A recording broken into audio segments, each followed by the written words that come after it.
അവൻ ചിരിച്ചുകൊണ്ട് അവളെ നോക്കി. അവൻ നോക്കുന്നത് കണ്ടതും അവൾക്ക് ചമ്മൽ തോന്നി. അവൾ അവൻ്റെ കഴുത്തിൽ നിന്നും കൈ എടുത്തുകൊണ്ട് അവൻ്റെ മടിയിൽ നിന്നും എഴുന്നേൽക്കാൻ തുടങ്ങി. എന്നാൽ അവൻ അവളെ ചുറ്റിപ്പിടിച്ചിരിക്കുന്നത് കൊണ്ട് അവൾക്ക് അവിടെ നിന്നും എഴുന്നേൽക്കാൻ പറ്റുന്നില്ലായിരുന്നു. അവൾ ദയനീയമായി അവനെ നോക്കി. എന്താ ഇപ്പോൾ ചെയ്തേ? അവൻ കുസൃതി ചിരിയോടെ അവളുടെ കണ്ണുനീർ തുടച്ചു കൊടുത്തുകൊണ്ട് ചോദിച്ചു. അവൾ അവനെ നോക്കാതെ മുഖം കുനിച്ചു. ആമി. അവൻ ഒന്നുകൂടി അവളെ ചേർത്ത് പിടിച്ചുകൊണ്ട് വിളിച്ചു. ഞാൻ ഞാൻ പോയിക്കോട്ടെ. അവൾ അവൻ്റെ കൈവിടാൻ ശ്രമിച്ചുകൊണ്ട് പറഞ്ഞു. ഇപ്പോൾ എനിക്ക് തന്നത് എന്തിനാണെന്ന് പറഞ്ഞാൽ ഞാൻ വിടാം. അവൻ ചിരിയോടെ പറഞ്ഞു. ഞാൻ രാവിലെ പറഞ്ഞതുകൊണ്ടാണോ, അതോ നിനക്ക് മനസ്സിൽ തോന്നിയിട്ട് തന്നതാണോ? അവൻ വീണ്ടും ചോദിച്ചതും അവൾ മുഖമുയർത്തി അവനെ നോക്കി. അത് ഇന്ന് എനിക്ക് വേണ്ടിയിട്ട് അമ്മയോട് സംസാരിച്ചില്ലേ?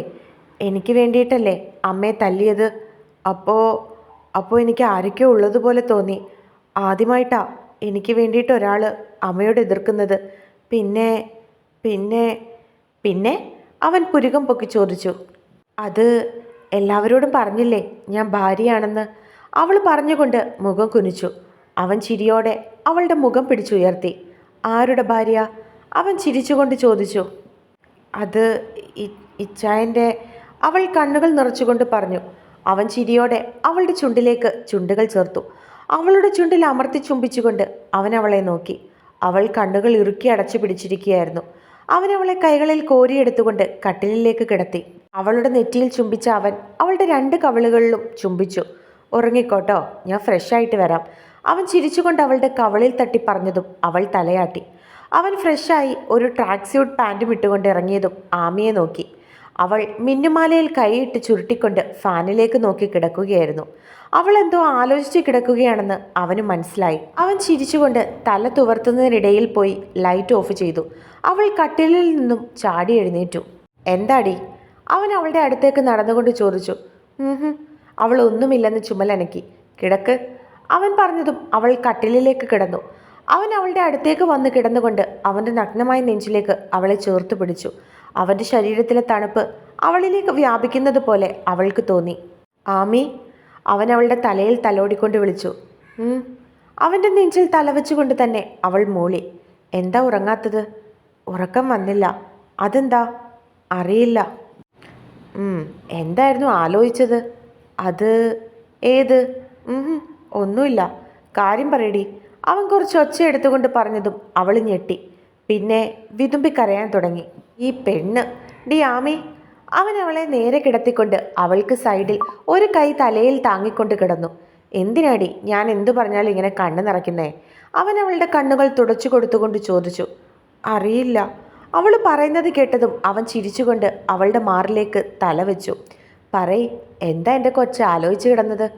അത് എന്തിനാ എന്നോട് ആദ്യം കള്ളം പറഞ്ഞത്? അവൻ ചോദിച്ചതും അവൻ അവളുടെ മാറിൽ നിന്നും തല ഉയർത്തി നോക്കി. എന്ത് കള്ളം പറഞ്ഞു? അത് അന്ന് ഹോട്ടലിൽ വെച്ചിട്ട് അങ്ങനൊക്കെ.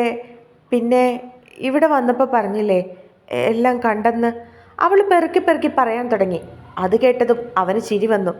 എന്ത് കണ്ടെന്ന്? അവളുടെ നാവിൽ നിന്നും വീണ്ടും കേൾക്കാൻ എന്ന പോലെ അവൻ ചോദിച്ചു. ഒന്നുമില്ല.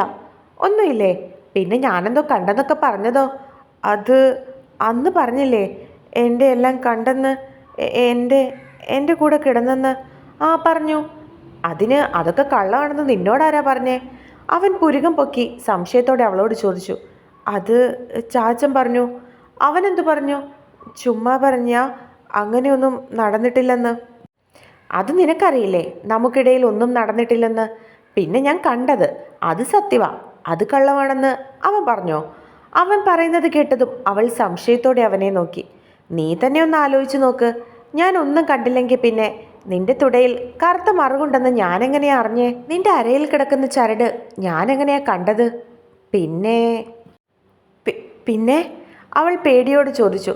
പിന്നെ ദേ ഇവിടെയുമുണ്ട് വട്ടത്തിലൊരു പൊട്ടുപോലെയുള്ള മറുക്. ഇല്ലേ? അവൻ അവളുടെ മാറിടുക്കിലേക്ക് ചൂണ്ടിക്കാണിച്ചുകൊണ്ട് ചോദിച്ചു. അവൾ അവനെ നോക്കാതെ മുഖം മാറ്റി.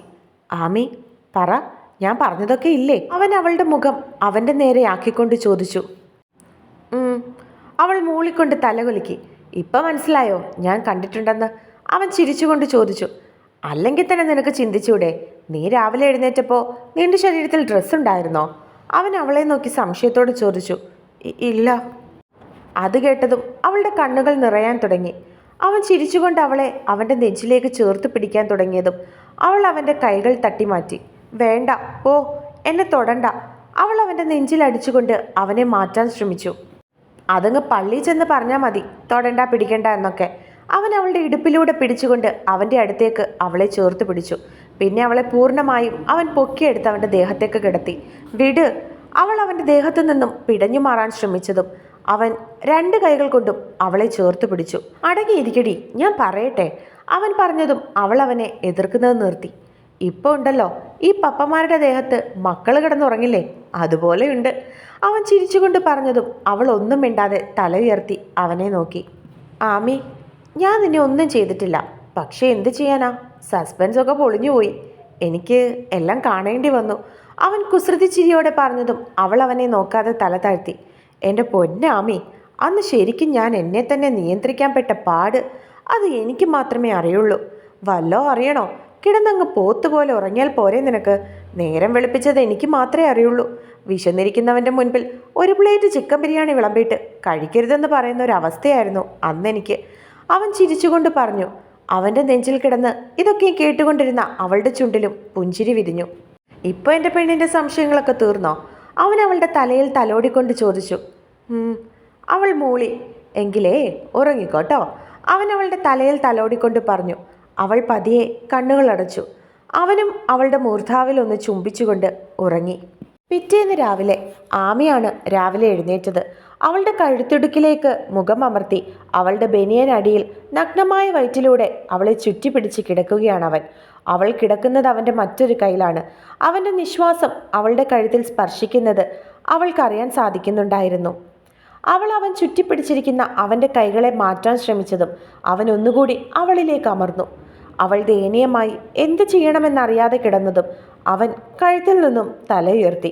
പിന്നെ ചിരിച്ചുകൊണ്ട് അവളുടെ മാറിലേക്ക് തലവെച്ച് കിടന്നു. ഞാൻ പൊയ്ക്കോട്ടെ? അവൻ മാറുന്നില്ലെന്ന് മനസ്സിലായതും അവൾ ചോദിച്ചു. ഇപ്പം പോകണ്ട, അവൻ തല ഉയർത്താതെ തന്നെ പറഞ്ഞു. അവൾ ക്ലോക്കിലേക്ക് നോക്കി. 8 മണിയായി. അതിന് നിനക്ക് എവിടെയെങ്കിലും പോകണോ? പിന്നെന്താ? അവരൊക്കെ അന്വേഷിക്കും. സാരമില്ല, അന്വേഷിക്കട്ടെ, ഞാൻ പറഞ്ഞോളാം. അവൻ എഴുന്നേൽക്കുന്നില്ലെന്ന് മനസ്സിലായതും വേറെ നിവൃത്തിയില്ലാതെ അവൾ കിടന്നു. അവൻ തല ഉയർത്തി അവളെ നോക്കി. അവൾ കണ്ണടച്ചു കിടക്കുകയായിരുന്നു. അത് കണ്ടതും അവൻ ചിരിച്ചുകൊണ്ട് അവളുടെ മാറിലൊന്ന് ചുംബിച്ചുകൊണ്ട് വീണ്ടും കിടന്നു. രാവിലെ എല്ലാവരും ഹാളിൽ ഒത്തുകൂടിയിട്ടുണ്ട്. ജോ, നിൻ്റെയും മാമിയുടെയും വിവാഹം പള്ളിയിൽ വെച്ച് നടത്തുന്ന കാര്യം ഞാൻ അച്ഛനുമായി സംസാരിച്ചിട്ടുണ്ട്. അടുത്ത മാസം ആദ്യം നടത്താമെന്നാ അച്ഛൻ പറഞ്ഞത്. എന്താ നിന്റെ തീരുമാനം? അടുത്ത മാസമോ? അതെ, ബന്ധുക്കളെയൊക്കെ വിളിക്കണ്ടേ? പിന്നെ ഒരുക്കങ്ങൾക്കൊക്കെ സമയം വേണ്ടേ? കുറച്ചുകൂടി കഴിഞ്ഞിട്ട് പോരെ പപ്പേ? അതുമാത്രമല്ല, അങ്ങനെ പള്ളി വെച്ച് നടത്തണമെന്ന് നിർബന്ധമുണ്ടോ? പിന്നെ പള്ളിയിൽ ആമിമോളുടെ പേര് ചേർക്കണ്ടേ? അത് തന്നെയല്ല, ആ ജോർജ് പറഞ്ഞിട്ട് പോയത് നീയും കേട്ടതല്ലേ? ആമിമോളെ നമ്മുടെ മരുമോളാണെന്ന് പറയാൻ നമുക്ക് കുറച്ചിലാണെന്ന്. അതങ്ങനെയല്ല. എൻ്റെ ആമിമോളെ എൻ്റെ മകൻ്റെ ഭാര്യയാക്കുന്നത് എനിക്ക് അഭിമാനമാണെന്ന് എനിക്ക് അയാളെ ബോധ്യപ്പെടുത്തണം. ജേക്കബ് അവനെ നോക്കി പറഞ്ഞു. പപ്പയുടെ ഇഷ്ടം. ഇനിയിപ്പോൾ ആരംഗീകരിച്ചാലും ഇല്ലെങ്കിലും ഇവൾ എൻ്റെയാ. അതിന് ഒരു പള്ളിയുടെയും സാക്ഷിപത്രം എനിക്ക് വേണ്ട. ഇവൾ വിചാരിച്ചാൽ പോലും ഇവൾക്ക് എന്നിൽ നിന്നും ഒരു മോചനം ഇനി ഉണ്ടാകില്ല. അവൻ അവളെ നോക്കി പറഞ്ഞതും ആമി അവൻ്റെ മുഖത്തേക്ക് നോക്കി. അതുകൊണ്ടല്ല മോനെ, എന്നായാലും എല്ലാവരും അറിയണ്ടേ? പിന്നെ പള്ളിയിൽ വെച്ച് കെട്ടി നടത്താതെ ആമിമോളെ നിൻ്റെ ഭാര്യയെന്നും പറഞ്ഞ് അങ്ങോട്ട് കൊണ്ടുപോകാൻ നമുക്ക് പറ്റില്ല. എനിക്ക് മനസ്സിലായി പപ്പേ.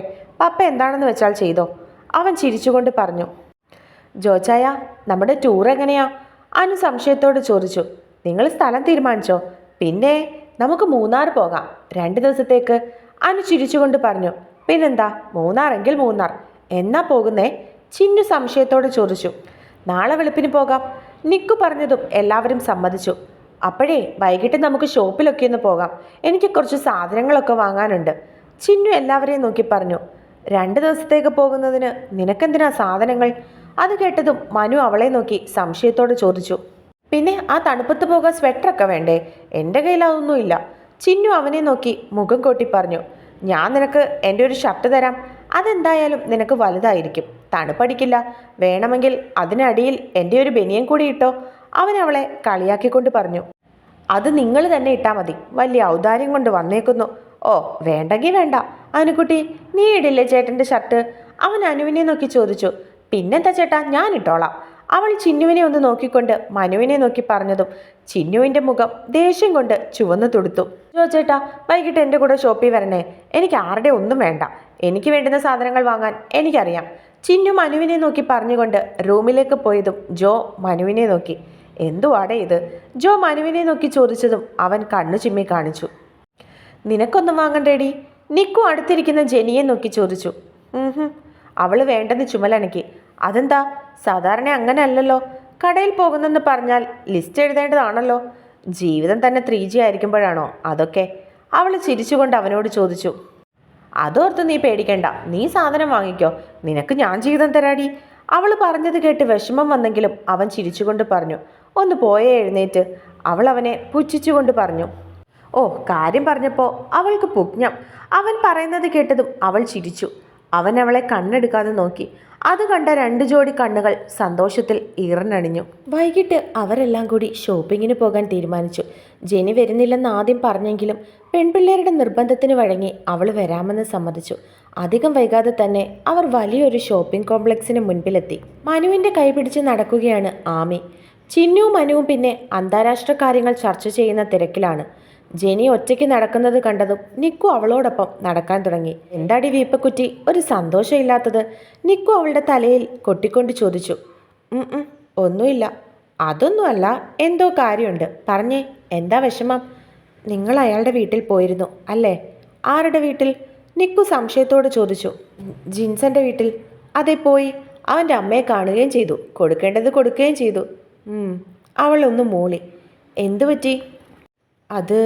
അത് പിന്നെ അവൻ മാത്രമല്ലല്ലോ തെറ്റുകാരൻ. ഞാനും തെറ്റ് ചെയ്തില്ലേ? അവൾ നിറകണ്ണുകളോട് ചോദിച്ചു. അത് സാരമില്ല, ഒരു തെറ്റൊക്കെ ആർക്കും പറ്റും. നിനക്കൊരു തെറ്റ് പറ്റി, അങ്ങനെ ചിന്തിച്ചാൽ മതി. അവൻ ചിരിച്ചുകൊണ്ട് പറഞ്ഞു. നീ വന്നേ, എനിക്ക് നല്ലൊരു ഷർട്ട് സെലക്ട് ചെയ്തു താ. നിന്റെ സെലക്ഷൻ എങ്ങനെയുണ്ടെന്ന് ഞാനൊന്ന് നോക്കട്ടെ. അവൻ അവളുടെ മൂഡ് മാറ്റാൻ എന്ന പോലെ കൈകളിൽ പിടിച്ചുകൊണ്ട് പറഞ്ഞതും അവൾ ചിരിച്ചുകൊണ്ട് അവൻ്റെ ഒപ്പം നടന്നു. ജോ വണ്ടി പാർക്ക് ചെയ്തിട്ട് വന്നതും മനുവിനോട് സംസാരിച്ചു നിൽക്കുന്ന ആമയെയാണ് കണ്ടത്. അവൻ ചിരിച്ചുകൊണ്ട് വന്ന് അവളുടെ കയ്യിൽ പിടിച്ചു. വാ, അവൻ പറഞ്ഞതും അവൾ അവൻ്റെ ഒപ്പം നടന്നു. കുറച്ച് മോഡേൺ ഡ്രസ്സ് വേണം. ജോ ഒരു സെയിൽസ് ഗേളിനോട് പറഞ്ഞതും അവർ കുറച്ച് മോഡേൺ ഡ്രസ്സൊക്കെ എടുത്ത് കാണിക്കാൻ തുടങ്ങി. ഇത്രയും മോഡേൺ ആയിട്ടുള്ളത് വേണ്ട, ഓഫ് ഷോൾഡർ ഡ്രസ്സും മറ്റും കണ്ട് അവൻ പറഞ്ഞു. ജീൻസ്, ഷർട്ട് അങ്ങനെയൊക്കെയുള്ള ഡ്രസ്സില്ലേ, അത് മതി. അവൻ വീണ്ടും പറഞ്ഞതും അവർ കുറച്ച് ഷർട്ടും ജീൻസും ഒക്കെ എടുത്ത് കാണിച്ചു. അവൻ അതിൽ നിന്നും ഒരു ഷർട്ടും ജീൻസും അവൾക്ക് വേണ്ടി സെലക്ട് ചെയ്തു. ഇതിട്ടിട്ട് വാ, അവൻ അവളുടെ കയ്യിലേക്ക് കൊടുത്തിട്ട് പറഞ്ഞു. അവൾ അതും വാങ്ങിക്കൊണ്ട് ട്രയൽ റൂമിലേക്ക് കയറി ഡ്രസ്സ് മാറി അതിട്ടുകൊണ്ട് വന്നു. ഓഹ്, നല്ല രസമുണ്ട് ആമിക്കുട്ടി. അനു അവളുടെ കവളിൽ പിടിച്ച് വലിച്ചുകൊണ്ട് പറഞ്ഞു. നന്നായിട്ടുണ്ടടി, ചിന്നുവും പറഞ്ഞു. അവൾ ജോയെ നോക്കി. അവൻ കൈകൊണ്ട് സൂപ്പർ എന്ന് കാണിച്ചു. അവൻ അവൾക്ക് വേണ്ടുന്ന 2-3 ഡ്രസ്സ് കൂടി എടുക്കാനായിപ്പോയി.